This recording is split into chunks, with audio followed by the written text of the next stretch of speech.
Welcome back to Syndicate. Jameson Williams just finished his 2-game suspension, and the Detroit Lions were 2-0 without him. The game before his suspension really was a non-factor in the passing game, catching the football. He was a great blocker. He's always been that, and that's what I'm referring to, a non-factor catching the football. And it's going to be good to have him back. And this is kind of the third thing from Jameson Williams in the last, well, actually the second thing. You had the suspension last season, and then that lasted 4 games, and then you have the 2-game suspension now. And no matter what I have to say, all right, I have an opinion. I'm just one man. I'm not the court of public opinion, which is a real thing. It's a real thing.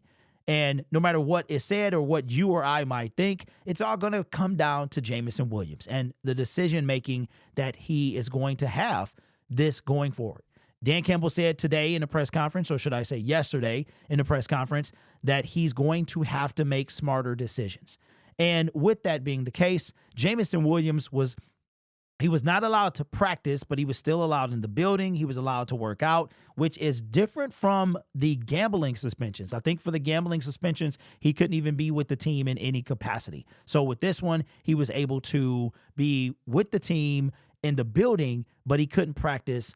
And it kind of reminds me of when he was getting better from that knee injury, and he was just everywhere. He couldn't really do anything, but he was everywhere. And he was interviewed today. Now, this is a 8-minute interview. I listen to things in double speed usually, but this one we have to listen to the whole thing. So this is coming from the Detroit Lions Twitter account and their YouTube channel. And after this, we'll have some discussion about Jameson Williams and what you and I took from the interview. It mean a lot. That's my head coach, and I've been through a lot, playing under him, and we've been through, we bumped heads in certain situations, but now, I see that he's, faith in me and, he understands, what happened and things like that. So, him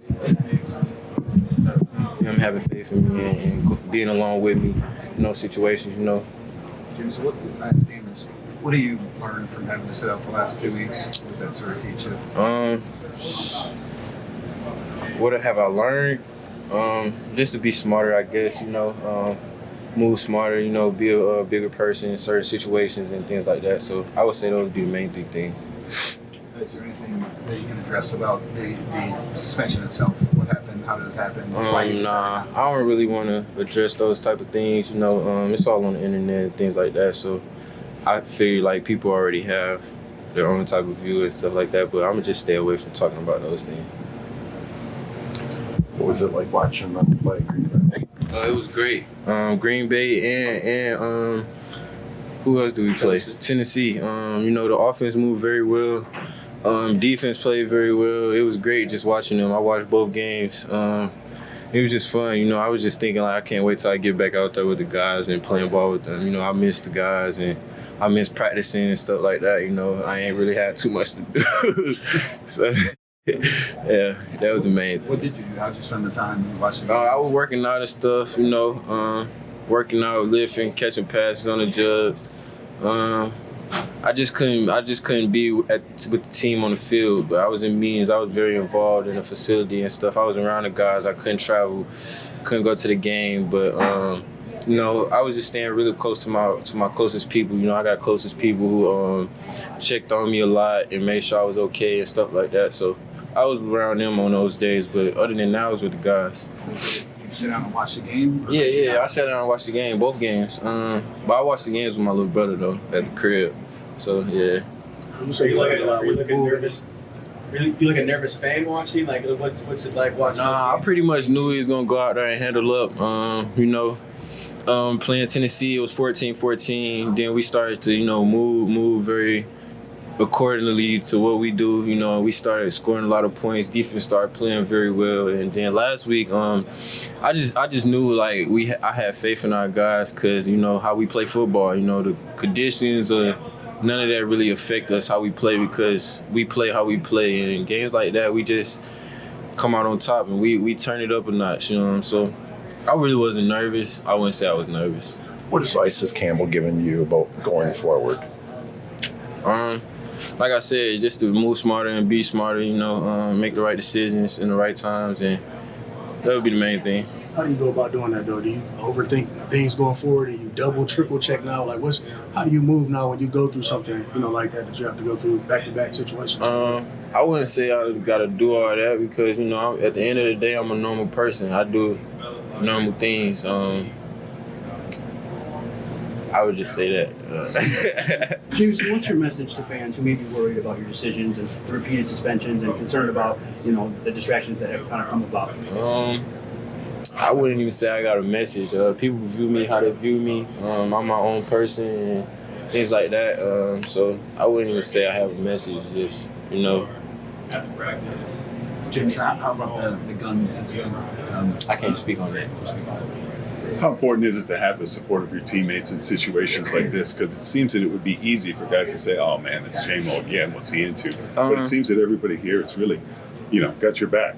Yeah, because, we're a team, they're my brothers. They knew what really was going on and they knew like what really happened. Not like, it wasn't looking at it from the outside in, like most people was, but I would say that was the main thing. When your brother down, you gotta pick him up. Just how I do for anybody else when they down. I would just say that's the main thing. It's a brotherhood. So things like that is big. Or in this building, outside this building, in my life, you gotta always be there for your brother in any situation. Because he might not have nobody else there for him. So I think that's big, and I really appreciate that for all the guys, vet or not. A lot of people called me on the team, checked on me, made sure I was okay. So that was big to me. Did you address the team before any of that stuff came out, or how was your accountability in that aspect as well as how you communicated that to them? No, I didn't address nobody. I kind of found out about the stuff around the same time they did, so I didn't even get a chance to address it. It hit the media, and then I think everybody just seen it from that. So that was kind of pretty much it. You said people close to you and your teammates checked in to see if you were okay. What were you telling them throughout that process? Were there points that you weren't okay? I'm good, It was just 2 weeks, I've been suspended before, and I don't really look at that as like a good thing or like something to brag about. But, I had to miss time before. I've always been the same person. Like it don't change me.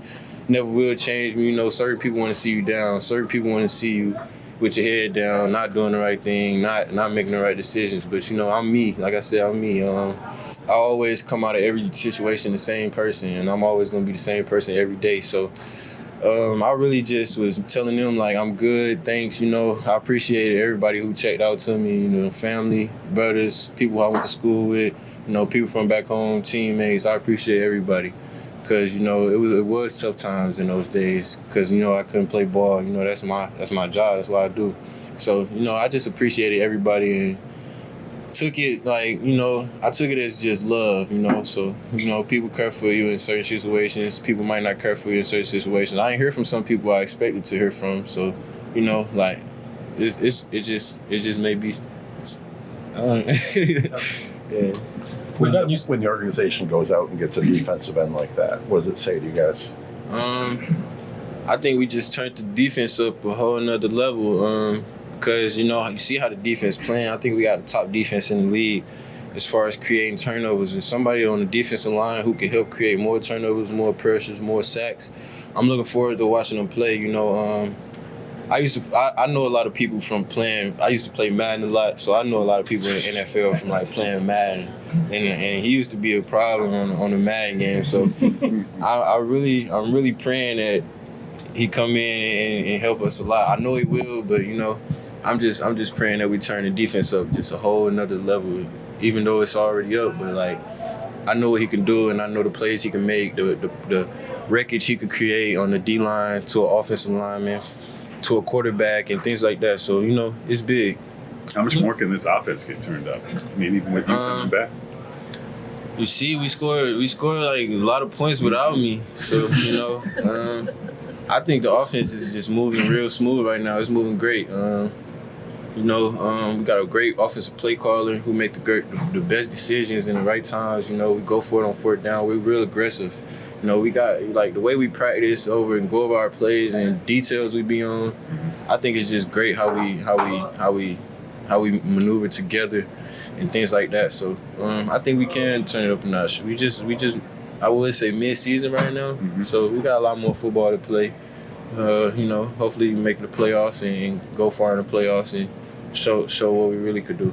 We've seen you make some big plays this year, but the game before the suspension kind of held in check a little bit. Then you have to sit out 2 games. What's your mentality, your mindset coming back onto the field? It's the same thing. I never really shed it away from it. I just want to go out there and make plays. That's my part in the game. I just make plays. As far as if it's a run, if it's a pass, if it's anything, like I just want to go out there and make a play, create a play for somebody else. So, I would just say my mindset never changed. I've always been the same person. I had the same mindset and attack the game the same way every day. So that would be the main thing. It's the maybe teaching point. And there you go, man. Shout out to Brian Branch. We'll be taking a look at his video tomorrow, his small clip. Jameson Williams said it all. He said it all. There's really nothing else nothing more we can say, right? And this is what I was saying at the very beginning, is you have public opinion, and that's one thing. Then you have the opinion of your teammates and coaches and stuff like that, and we're not there, so we don't know what Dan Campbell, Brad Holmes, and all those guys are thinking. But if Jameson Williams truly wants to be the best receiver of all time, he's got to make smarter decisions. Whether or not it really doesn't matter what you and I think, because you and I aren't paying him. We're not the ones deciding on whether to pick up his 5th-year option. We're not the ones that are going to have to decide whether or not we re-sign him. We're not the ones that's going to have to decide if he doesn't get re-signed, if he's going to play for our team, whatever that team may be. There's only so many chances that you have when you are in any position. And when you're in a position like his, they're even less. So sounds like him and Dan Campbell Dan might have been like that coach-father figure. I'm sure Brad has had something to say. Maybe Sheila said something. His older teammates, Jameson Williams is only 22. He's still a young man. So he's got some growing to do. I have seen maturity. It's funny watching his face, like he's still growing. So watching his face kind of harden up and age and mature from when he was drafted, which was now, 2.5 years ago. I like when you're young, you grow up fast. You know what I'm saying? Like you could go from cute to cute and 10 to like all of a sudden you got facial hair and chin hair, and you're teaching you how to shave, right? All in the 2.5 year span. So he's got a lot of maturity, and I think from 22 to 20, because I forgot when his birthday is, but he's grown a lot in the last 3 years. By the time he hits 25, he's going to be a different person. And all my fellas know about the part in your brain that doesn't fully develop until you're like 25 years old. So that could be why people say women are 3 years older in maturity levels, and why, we're viewed like that, is because a lot of times we are the risk takers. We're the ones that kind of need to grow up, right? So Jameson Williams, man, I'm not here to judge. I'm not here to make a determination on whether or not the Lions pick up his 5th-year option. I'm just here to, give you my opinion. And right now, the talent would say yes. But now the trust, Dan Campbell said he trusts him. And when you have a person's trust, and I'm sure all our parents remember hearing our parents say it, right, when we were younger. And my son, I tell him, there's a lot of things that you can get back. Some are easier than others, but trust, that is the thing that is very difficult to trying to, rebuild. So you take the L, whatever it is. If you break something, just tell me. If it's something I need to know, just tell me, because I need to be able to trust you. Jameson Williams has the trust of Dan Campbell. He said as much. He has to appreciate that. He cannot take it for granted, because there's no telling how many more chances he's going to get, right? So good to see him back. We couldn't get him back at a better time facing the Houston Texans. It's going to be good to see him out there. I can't wait. I'm excited. And what I want to see now is to go a full calendar year between now and next year. So you know what? November 8th of next year for Jamison Williams to be, if he's in the news, that it's nothing but good. That's what I would like to see. So hope he stays off of trouble both on the field and off. On the field, he's not a problem. I've seen the dude get in between people, take people off what he does on the field, man. I've seen that, right? So Jamison Williams, man, we're all rooting for you, bro. We're all rooting. Just know that it's only so many chances you're going to get. I have nothing to do with that. I don't make any decisions. I'm just a dude. I'm the Detroit Lions basement general manager. So anyway, I'm gonna get a little tag. I think I'm gonna put it, like Rich Eisen. As a matter of fact, I'm gonna see if I can get something and stick it right there. And then when I cut to this shot, it's gonna say Detroit Lions basement general manager, since so many people like to say I think I'm smarter than Brad Holmes, which is not a thing, by the way. But anyway, appreciate you. We hit 25,000 subscribers. All the other videos, we hadn't hit it yet. We hit it now. And I want to say thank you so much. Appreciate you guys. I want to show you what it looks like in real time. If we could do this real quick. Got to remember where I'm going. Channel analytics. And then we're going to go to see live sub count. And this is currently where we are. 25,016 subscribers. If you guys haven't caught it in real time, go check it out. I recorded it. I came down here right before it changed and had just enough time to hit record and stuff like that, man. So thank you guys so much. The giveaway will be coming soon. I've got to figure out a way that I can make it easier on myself. So I'm trying to look into some alternate ways. The wheel will still be a thing, but I'm trying to figure out if there's something easier I can do, because entering all of those names is very, very difficult. So anyway, this channel is brought to you by viewers, subscribers, and members just like you. You could be anywhere else on YouTube, but you choose to rock with me. Take care of yourself and each other and make smart decisions. That includes you too, Jamison Williams. And as always, go Lions.